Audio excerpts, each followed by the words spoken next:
22 جمادی الثانی یہ وہ دن ہے کہ جب حضرت ابوبکر صدیق رضی اللہ عنہ ان کی وفات ہے.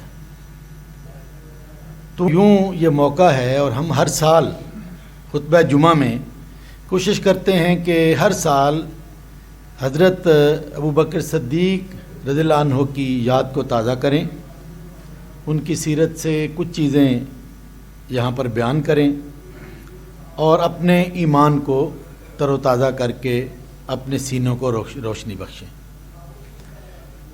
حضرت ابوبکر صدیق رضی اللہ عنہ مکہ کے ان محدود چند لوگوں میں سے تھے کہ جنہوں نے کبھی بھی بت پرستی نہیں کی،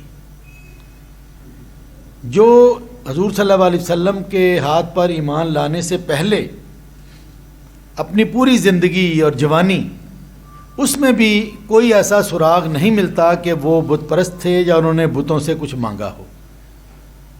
اس لحاظ سے وہ شروع سے ہی توحید کے ماننے والے تھے. عبداللہ ان کا نام تھا، ابو بکر بیٹے کے حوالے سے ان کی کنیت تھی، اور حضور اکرم صلی اللہ علیہ وسلم نے ان کو صدیق کا لقب دیا تھا، اس لیے کہ حضور صلی اللہ علیہ وسلم کی نبوت پر جو اعتقاد اور ایمان، جیسا ایمان وہ لائے تھے اور جس طرح آپ صلی اللہ علیہ وسلم کی تصدیق انہوں نے کی، وہ اور کسی کے حصے میں نہیں آئی. اور ان کو یہ اعزاز حاصل ہے کہ ان کی 3 نسلیں ایک وقت میں، یعنی ان کے والد جو ہے وہ بھی مسلمان ہوئے، وہ خود بھی مسلمان، ان کے بچے بھی مسلمان. تو حضور اکرم صلی اللہ علیہ وسلم کے ہاتھ میں 3 نسلوں نے اسلام قبول کرنے کا یہ ایک اعزاز ان کو حاصل ہے.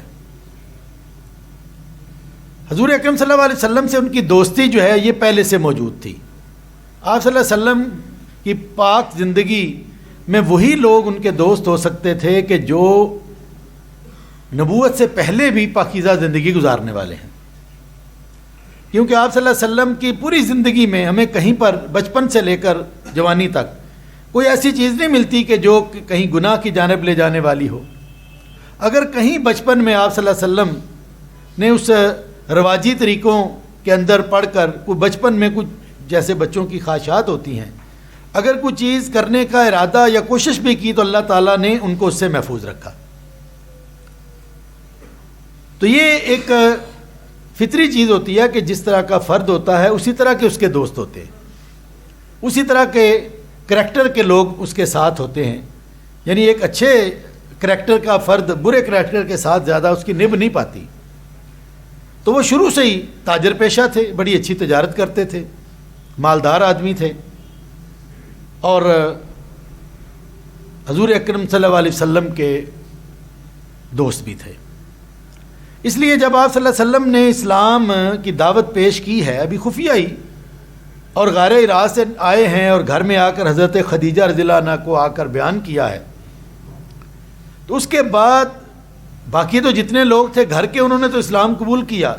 یعنی گھر میں اس وقت آپ صلی اللہ علیہ وسلم کے حضرت خدیجہ اور حضرت علی بچے تھے، وہ تھے جن کو حضور صلی اللہ علیہ وسلم کی ہی سرپرستی میں وہ پل رہے تھے اور ان کی نگہداشت آپ صلی اللہ علیہ وسلم ہی کر رہے تھے. حضرت ابو طالب سے انہوں نے لے لیا تھا، اور حضرت زید بن حارث کے جو آپ کے غلام تھے وہ بھی ابھی بچپن میں ہی تھے. تو ان تینوں کے علاوہ ابو بکر پہلے شخص تھے کہ جنہوں نے اسلام قبول کیا.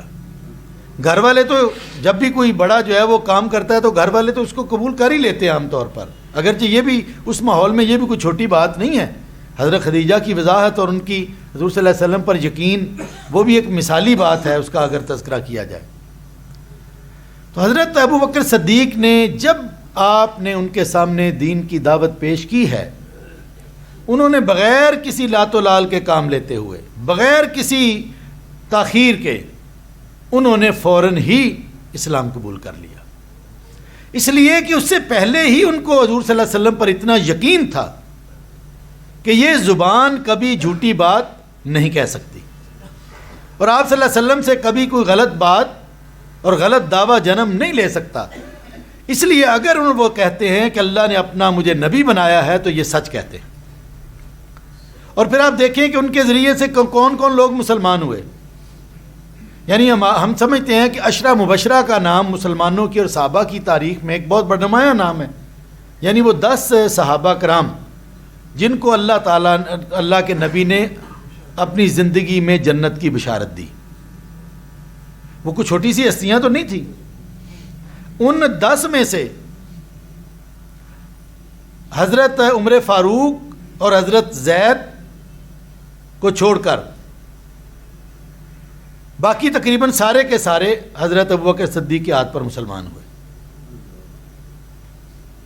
یعنی حضرت عثمان غنی رضی اللہ عنہ، حضرت طلحہ، حضرت زبیر، حضرت سعد بن ابی وقاص، اسی طرح جو ہے وہ حضرت ابو عبیدہ ابن الجراح، اسی طرح عبد الرحمن ابن عوف. یعنی یہ وہ 6 لوگ ہیں، اور خود حضرت ابوبکر تو خود عشرہ مبشرہ میں شامل ہیں کہ جن کو اللہ کے نبی نے جنت کی بشارت دی. حضرت ارقم کہ جن کے گھر میں حضور صلی اللہ علیہ وسلم، وہ پہلی درسگاہ ہے مکہ کی کہ جہاں آپ صلی اللہ علیہ وسلم جو ہے وہ صحابہ کو تعلیم دیا کرتے تھے اور وہاں ٹھہرا کرتے تھے. حضرت بلال، حضرت بلال کو کون نہیں جانتا اس امت کا فرد.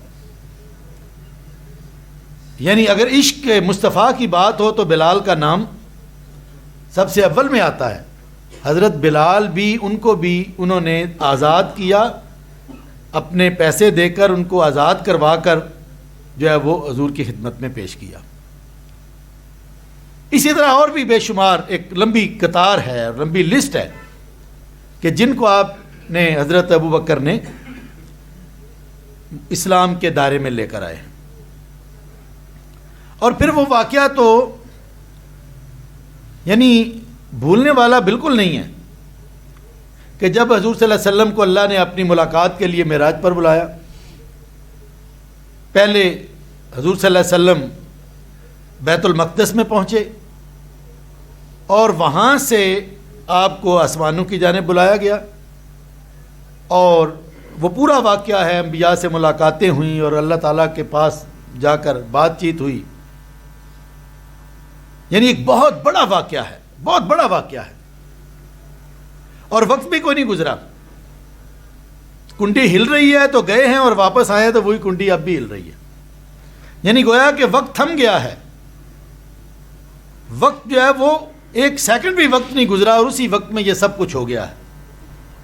اب اتنا بڑا واقعہ کہ ایک شخص راتوں رات کو ہی وہ بیت المقدس جو وہاں سے سینکڑوں اور ہزاروں میل دور ہے وہاں پر گیا ہو، وہاں پر اس نے سارے کام سر انجام دیے ہوں، پھر آسمانوں کی جانب چلا گیا ہو، پھر وہاں سے اللہ سے ملاقات کر کے آیا ہو، پھر وہاں سے آ کر پھر اس نے جو ہے وہ نماز پڑھائی ہو انبیاء کو، پھر واپس مکہ میں آیا ہو اور وقت بھی کوئی نہ گزرا ہو. رات کو سب سوئے تو صبح سب نے خبر دیکھی سنی. تو کئی مسلمان اسلام سے پھر گئے تھے ایسے موقع پر جو ڈھل مل یقین تھے نا جی ہم جیسے. انہوں نے کہا اچھا یہ کیسے ممکن ہو سکتا ہے؟ نہیں یہ تو نہیں ہو سکتا. پروپیگنڈے کی شدت تھی.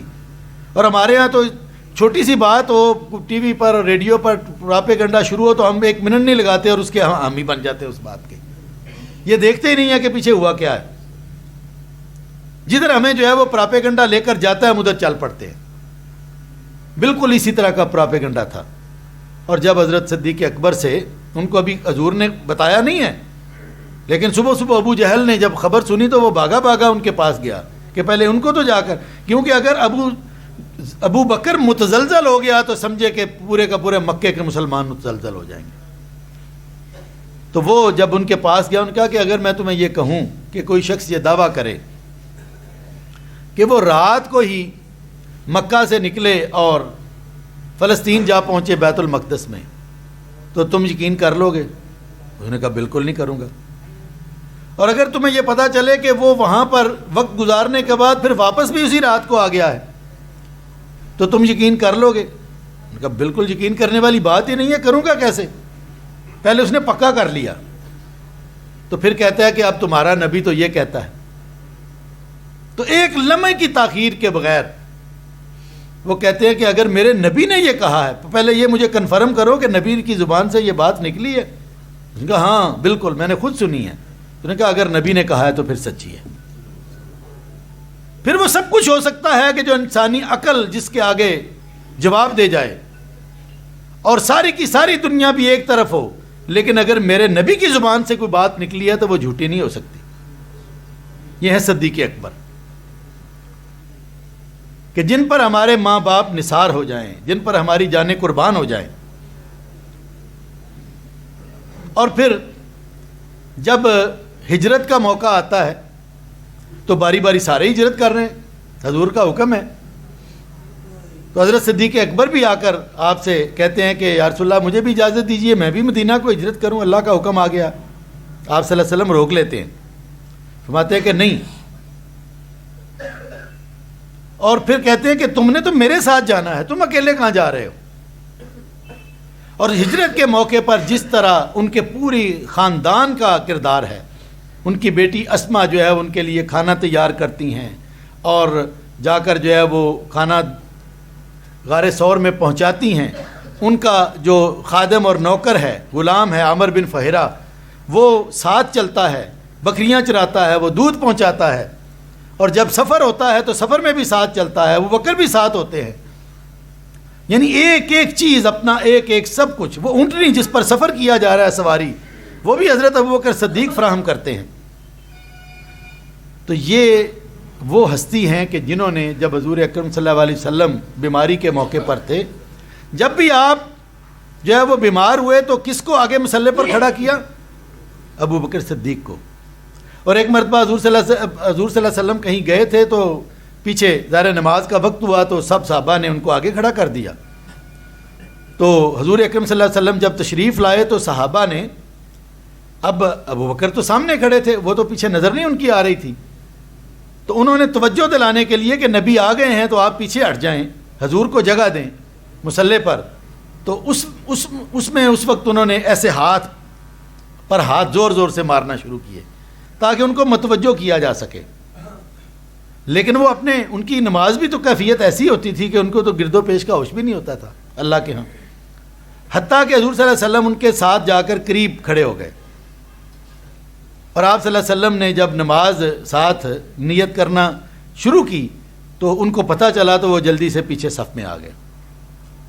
حضور صلی اللہ علیہ وسلم نے بقیہ نماز پڑھائی اور آپ صلی اللہ علیہ وسلم نے فرمایا کہ ابوبکر تمہیں نماز مکمل کرنی چاہیے تھی, پیچھے نہیں آنا چاہیے تھا. دیکھیں کتنا بڑا اعزاز ہے. اور ساتھ فرمایا صحابہ سے کہ یہ تم نے کیا اونچی اونچی آواز میں ہاتھ مارنے شروع کر دیے, آئندہ سے اگر امام کو توجہ دلانی ہو تو اونچی آواز میں سبحان اللہ کہا کرو. ہم کہتے ہیں نا جی, اس دن کے بعد پھر امت نے یہ سیکھ لیا کہ اگر امام سے کوئی غلطی ہو جائے یا اس کو توجہ دلانی ہو تو اونچی آواز میں کوئی اور بات کرنے کی بجائے کیا کہو, سبحان اللہ. حضرت ابوبکر صدیق کے مناقب اور ان کی جو وہ تو بے شمار ہیں, کوئی اس پر, یعنی جب حضور صلی اللہ علیہ وسلم نے فرمایا کہ میں نے ساری امت کے لوگوں کا احسانوں کا بدلہ چکا دیا, لیکن ابوبکر کے احسانوں کا بدلہ میں نہیں چکا سکا. اور حضرت علی رضی اللہ عنہ کا وہ فرمان ان کے بارے میں کہ ابوبکر اللہ آپ پر رحم فرمائے, جب وہ فوت ہوئے تو اس وقت انہوں نے یہ فرمایا, ابوبکر اللہ آپ پر رحم فرمائے, آپ نے سب سے پہلے اسلام قبول کیا, آپ ایمان میں سے سب سے زیادہ مخلص اور یقین میں سب سے زیادہ پختہ تھے, آپ کا دل انتہائی غنی تھا, آپ اسلام کے لیے قلعہ اور کفار کے لیے عذاب تھے, آپ وہ پہاڑ تھے جسے آندیاں بھی نہ ہلا سکیں. یہ وہ کیفیت تھی. یہ تو اب بعد میں بے شمار معاملات میں میں آخر پہ ایک چھوٹی سی بات کر کے بات ختم کروں گا. ایک ہمارے ہاں چونکہ شیعہ مسلک کے مطابق ان کی کچھ روایات مختلف ان تک پہنچتی ہیں, اس لیے وہ اس کے مطابق جو ہے وہ پھر اپنا نقطہ نظر بنا لیتے ہیں. لیکن ایک ان پر بڑا اعتراض یہ کیا جاتا ہے کہ جب حضرت فاطمہ نے رضی اللہ عنہا وہ جو باغ فدق تھا جس کو جو حضور صلی اللہ علیہ وسلم کی ملکیت تھا, تو اس کو اپنے یعنی نام لگوانے یا وراثت کی تقسیم کے حوالے سے حضرت ابوبکر صدیق سے بات کی خلیفہ سے کہ آپ یہ وراثت تقسیم کریں ہمارے درمیان، تو انہوں نے اس سے انکار کیا، اور انہوں نے حضرت فاطمہ کو جواب دیا کہ میں نے حضور صلی اللہ علیہ وسلم کی زبان مبارک سے یہ خود سنا ہے، یہ حدیث خود سنی ہے کہ انبیاء کی وراثت تقسیم نہیں ہوا کرتی، وہ اجتماعی ملکیت ہی ہوتی ہے ساری امت کے لیے، وہ ان کے رشتہ داروں میں اور ان میں تقسیم نہیں ہوتی۔ تو جب میں نے اپنی کانوں سے نبی کی بات سنی ہے تو میں اس سے کیسے ہٹ کر عمل کر سکتا ہوں؟ حضرت فاطمہ اس سے ناراض ہوئیں۔ تو یہ ایک ایسا واقعہ ہے کہ جو انسانی تاریخ میں، مسلمانوں کی تاریخ میں، ہمیں سیرت میں ملتا ہے کہ ان کی ناراضگی رہی حضرت ابوبکر صدیق کے ساتھ کہ جنہوں نے میری بات کیوں نہیں مانی، لیکن وہ مجبور تھے حضور کی زبان مبارک سے سنی ہوئی بات کے مطابق کرنے، کہ میں وہ کرنے کے لیے مجبور ہوں۔ جب میں نے کانوں سے نبی کی بات سنی ہے تو میں آپ کی بات کیسے مان لوں؟ اب یہ بات حضرت فاطمہ تو نہیں جانتی تھیں، ظاہر ان تک یہ حدیث نہیں پہنچی تھی، اس وقت کون سا کتابیں شائع ہو گئی تھی، لیکن اس سے ہٹ کر کوئی ایسی چیز ہمیں نہیں ملتی تاریخ میں۔ لیکن ان کا اکرام، ان سے محبت، اور پھر اس پر بات یہ بھی ہے کہ اگر وہ بات حضرت فاطمہ تو اللہ کو پیاری ہوگی 6 ماہ بعد، حضرت عمر کے دور میں بھی وہ وراثت تقسیم نہیں ہوئی، حضرت عثمان کے دور میں بھی نہیں ہوئی، تو حضرت علی رضی اللہ عنہ جب خلیفہ بنے تو پھر ان کو تو کرنی چاہیے تھی۔ جو لوگ کہتے ہیں کہ جی وہ حضرت فاطمہ کا حق مار لیا، تو اگر حق مارا تو پھر حق تو حضرت علی نے بھی مار لیا، نعوذ باللہ۔ انہوں نے بھی وہ وراثت فاطمہ اور فاطمہ کے بچوں میں تقسیم نہیں کی، اور اگر حضرت ابو بکر نے ان کو وہ نہیں دی تو وہ ساری ان کی طرف تو نہیں جانی تھی، وراثت میں تو ان کی بیٹی کا بھی حصہ تھا، عائشہ کا، امہات المومنین کا بھی تو حصہ تھا نا جی، سب وارثوں میں شامل تھے۔ انہوں نے اس میں حضرت حفصہ، حضرت عمر فاروق کی بیٹی، ان کا بھی حصہ تھا، لیکن انہوں نے حضور صلی اللہ علیہ وسلم کی زبان مبارک سے جو بات سنی اس کے اوپر عمل کیا۔ تو اس سے ایک بات اور بھی ہمارے سامنے آتی ہے کہ یہ صحابہ کرام کو فرشتے نہیں تھے کہ جن میں رنجش نہیں ہو سکتی تھی، جن سے کوئی غلطی نہیں ہو سکتی تھی، یہ انسان تھے، یہ کوئی نبی نہیں تھے کہ جن سے اللہ تعالیٰ غلطی جو ہے وہ اس کو کریکٹ کر دیتا تھا۔ اس لیے یہ ہمارے ذہن میں رہنا چاہیے، وہ اللہ کے بندے تھے، اللہ کے نبی کے جو پیروکار تھے، اور انہوں نے وہ اس امت پر بہترین لوگ تھے، لیکن تھے انسان ہی، کہیں کسی سے غلطی بھی ہو جاتی تھی۔ یعنی کتنے ایسے واقعات ہیں، وہ جس کو سنسار کیا گیا،